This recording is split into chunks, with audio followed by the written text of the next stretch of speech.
इस वीडियो में मैं आपको कुछ ऐसी वर्जिशें बताने वाला हूं जो आपको जवान बना देंगी। और ये वर्जिशें इस कदर आसान हैं कि आप घर में आसानी से कर सकते हैं और हार्डली आपके 5 से 7 मिनट इसको करने में लगेंगे। लेकिन ये वर्जिशें आपकी एज को रिवर्स करने के लिए बहुत ही आइडियल एक्सरसाइजेज हैं। अक्सर आपने नोट किया होगा, कुछ लोग होते हैं जिनकी उम्र 70 साल है लेकिन वो अपने उम्र से 10-20 साल छोटे लग रहे होते हैं, और कुछ लोग यंग होते हैं लेकिन वो अपनी उम्र से बड़े लग रहे होते हैं। ये जो आपका उम्र में ज्यादा या कम लगना है, ये जिस फैक्टर पे डिटरमिन करता है वो मेन उसमें है कि आपका पोस्चर कैसा है। कई लोगों का पोस्चर डेल डोल ही इस तरह का होता है कि वो दिखने में बुजुर्ग या बड़े लगना शुरू हो जाते हैं। तो बढ़ती उम्र के साथ अपने पोस्चर को किस तरह से बेहतर बनाया जाए, और अगर आपकी उम्र कम है और आप परमानेंटली अपने पोस्चर को बेहतर रखना चाहते हैं, जवान लगना चाहते हैं, तो जो साइंटिफिकली प्रूवन एक्सरसाइज मैं आपको करके दिखाने वाला हूँ, घर में रहकर आराम से आप करेंगे। और ये इस कदर फास्ट एक्टिंग है कि 1 हफ्ते के अंदर अंदर ही आपको फर्क पड़ना स्टार्ट हो जाएगा। तो अगर आपकी उम्र 30 साल से ऊपर है और आप जवान लगना चाहते हैं तो ये वर्जिशें आपने नहीं छोड़नी। और अगर आपकी उम्र 60 साल भी है तो ये वर्जिशें आपकी एज को रिवर्स कर देंगी और आपको यंग बना देंगी। तो चलते हैं अपनी एक्सरसाइजेस की तरफ। वर्जिश स्टार्ट करने से पहले आपने ये चीज पे फोकस करना है कि कपड़े आपके ढीले ढाले होने चाहिए, जूते आपके कंफर्टेबल होने चाहिए, जॉगर्स वगैरह पहने, और आपने पहले 5-7 मिनट वॉक करके जिस्म को वार्म अप कर लेना है ताकि जिस्म वार्म अप हो और एक्सरसाइज करते वक्त किसी किस्म की इंजरी ना हो।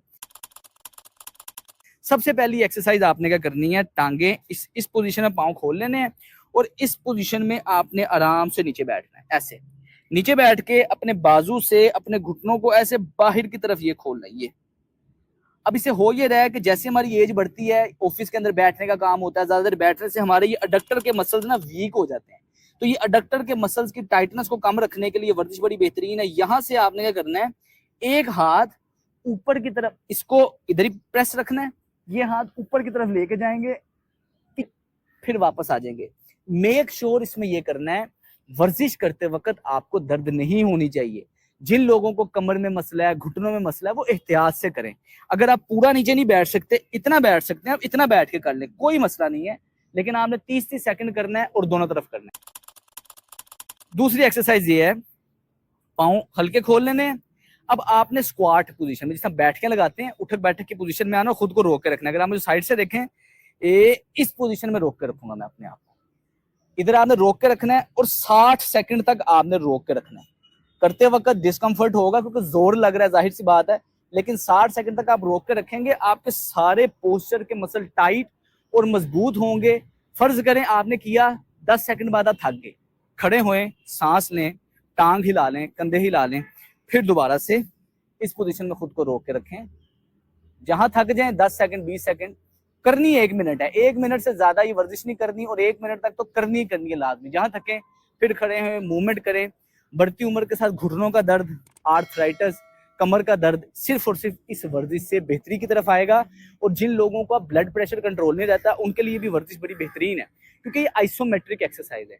आइसोमेट्रिक इस तरह होल्ड रखेंगे 1 मिनट के लिए, 60 सेकंड के लिए होल्ड रखेंगे, उसके बाद आप छोड़ देंगे। सेकंड वर्जिश हो गई, आपने हल्का फुल्का जिस्म को मूव कर लिया। अब चलते हैं अपनी थर्ड एक्सरसाइज की तरफ। बढ़ती उम्र के साथ जो सबसे पहले आपके जिस्म में चीज डैमेज की तरफ आना शुरू हो जाती है, वो है हमारा न्यूरोमस्कुलर कनेक्शन, आपका बैलेंस, प्रोप्रियोसेप्शन। गिर के हड्डी टूटने के, फ्रैक्चर के चांसेस बढ़ जाते हैं। ये जो मैं आपकी वर्जिश बताने वाला हूँ, आपको आपके बैलेंस को मजबूत रखेगी, आपका गिरने के चांसेस कम से कम होंगे, आपका ब्रेन का मसल्स के साथ कनेक्शन बेहतरी की तरफ रहेगा। पहले आपने करना ये है, सिंगल लेग पे आना है, इसको सिंगल लेग आरडीएल्स कहते हैं। अगर आप मुझे साइड से देखें, सिंगल लेग पे आप आएंगे। अब आपने क्या करना है, इस पोजीशन में हिंज करना है, मतलब हिप को पीछे की तरफ लेके आना है और ऐसे नीचे की तरफ जाना है, वापस ऊपर आना है, फिर पाँव पे वजन डालना है, फिर ऐसे नीचे की तरफ आना है, वापस ऊपर आ जाना है। अच्छा, पोस्चर सीधा होना चाहिए। गलती क्या होगी, सबसे पहला जो सही तरीका ये है कि आपका हिप पीछे को निकले, पहले घुटना हल्का सा फोल्ड हो, हिप पहले पीछे को निकले, कमर सीधी रहे, आपका ये दूसरी टांग हल्की सी स्विंग हो, फिर आपने नीचे हाथ लगाना है, फिर वापस आना है। इम्बैलेंस हो सकते हैं, लेकिन आहिस्ता आहिस्ता जब आपकी आदत हो जाएगी इम्बैलेंस नहीं होगे। गलत क्या करेंगे आप कि आप हिप हिंज ना करें, टांग सीधी करें और ऐसे नीचे लगाएंगे, ये नुकसानदेह, ये नहीं करना, इससे कमर एक्सपोज हो जाएगी। दोबारा से सीखें, दूसरी साइड पे घुटना बेंड, दोनों टांगे फोल्ड, ये टांग बेंड। अब आपने आगे को झुकना है, हिप को हिंज करके, यानी कि हिप को पीछे को निकाल के और ये नीचे हाथ लगाने हैं, फिर वापस आना है। आपने दोनों साइड्स पे 30-30 बार करना है। फर्ज करें आप 5 बार करके थक जाते हैं, कोई मसला नहीं, सांस ले लें, खड़े हो जाएं, फिर दोबारा कर लें। फर्ज करें आपका बैलेंस नहीं ठीक, आप किसी भी चीज के साथ ऐसे किसी ग्रिल को पकड़ के किसी चीज के साथ चेयर रख लें, फिर कर लें। आहिस्ता आहिस्ता आपका बैलेंस बेहतर हो जाएगा, आपसे होना शुरू हो जाएगा। लेकिन आपको हिप के आर्थराइटिस से बचाने के लिए, कमर दर्द से बचाने के लिए, बैलेंस को बेहतर करने के लिए, जब आप एक दफा ये करेंगे ना वर्जिश, आपको महसूस होगा कि आपके कहाँ कहाँ के मसल जो पहले आपने कभी एक्टिवेट ही नहीं किए वो एक्टिवेट हो जाएंगे। पाँव के मसल मजबूत होंगे, घुटने के मसल मजबूत होंगे, स्टेबिलिटी आएगी, तो इंजरी से आप बचे रहेंगे। इसके बाद नेक्स्ट एक्सरसाइज ये है, आपने 30-30 दफा इसको भी कर लिया। इसके बाद नेक्स्ट एक्सरसाइज है, आपने इस पोजीशन में जमीन पे लेट जाना है, ऐसे ऐसे। अब पुशअप्स के बारे में आपने सुना होगा कि इस तरह पुशअप करते हैं। अब आपने रहना पुशअप की पोजीशन पे ही है, इधर एक आपने ऐसे पुशअप की, वापस नीचे आए, हाथ ऐसे सीधे किए और हाथ और पांव दोनों उठा ली, इधर रोक के रखा, वापस नीचे आए, इधर फिर पुशअप की, फिर नीचे, हाथ ऐसे, पांव उठा लिए, फिर वापस आए। ये इसको आपने सिर्फ और सिर्फ 10 मरतबा ही करना है, 10 की गिनती करना है, इससे ज्यादा नहीं करना। दोबारा सीखना, ऐसे नीचे आए, पुशअप पोजीशन, ऊपर उठे, नीचे गए, हाथ सीधे, पांव सीधे, फिर वापस आए, फिर ऊपर गए। सिंपल सी एक्सरसाइज है। इसको जब आप करेंगे 10 दफा, आहिस्ता आहिस्ता आपके मसल मजबूत होंगे, आपकी पूरी कमर से पीछे वाले हिस्से के सारे मसल इस एक्सरसाइज से स्ट्रॉन्ग होंगे। अभी मैं कर रहा हूँ, मैंने पूरी दफा भी नहीं किया, मुझे पसीना आना शुरू हो गया, साथ साथ बोल रहा हूँ, लेकिन ये जब आप करेंगे आपको सांस भी चलेगा, आप थकेंगे भी, आपका जोर भी लगेगा। 4 एक्सरसाइज होगी। लास्ट फाइनल एक्सरसाइज ये है, इस पोजीशन में आपने लेट जाना है, साफ जगह पे, ऐसे हाथ आपने इधर रख लेना है। अब आपने क्या करना है, पाँव अगर मेरा ये सीधा है, ऐसे नीचे रहना चाहिए, सीधा ना हो, थोड़ा सा नीचे हो। इस पोजीशन में आप पाँव को उठाएंगे, फिर नीचे लेके आएंगे, फिर उठाएंगे, फिर नीचे लेके आएंगे। आपको कभी भी हिप आर्थराइटिस नहीं होगा अगर आप ये वाली एक्सरसाइजेस करते होंगे। हिप की स्टेबिलिटी रहेगी, आपके हिप की स्टेबिलिटी रहेगी तो कमर में कभी चुक नहीं पड़ेगी, कभी भी मोरों का मसला नहीं होगा। सिंपल सी एक्सरसाइज है।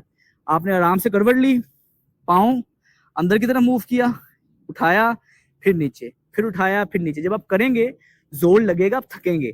आपने 10-10 करके 30 दफा राइट साइड पे करना है, 10-10 करके 30 दफा ही लेफ्ट साइड पे करना है, और करते वक्त पेन नहीं होनी चाहिए। वैसे ये वाली वर्जिश बहुत ही आसान है, बहुत ही सेफ है, लेकिन आप कुछ दिन करके देखें, अपने आप को सिर्फ 1 हफ्ता दे दें।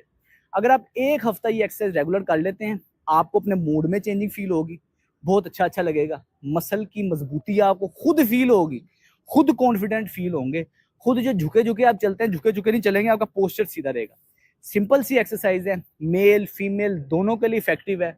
करते वक्त मैक्सिमम 7 मिनट लगेंगे, इससे ज्यादा नहीं लगेंगे।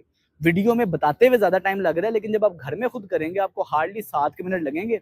और अगर आप इस वर्जिश का फायदा ज्यादा लेना चाहते हैं तो दिन में 2 दफा करें, सुबह शाम, लेकिन करने से पहले वार्म अप में वॉक आपने लाजमी कर लेना। उम्मीद करता हूँ वीडियो आपके लिए फायदेमंद रही होगी। इसे ज्यादा से ज्यादा शेयर करें ताकि ज्यादा से ज्यादा फायदेमंद लोग हो सके और खुद को जवान रख सके। अस्सलाम वालेकुम।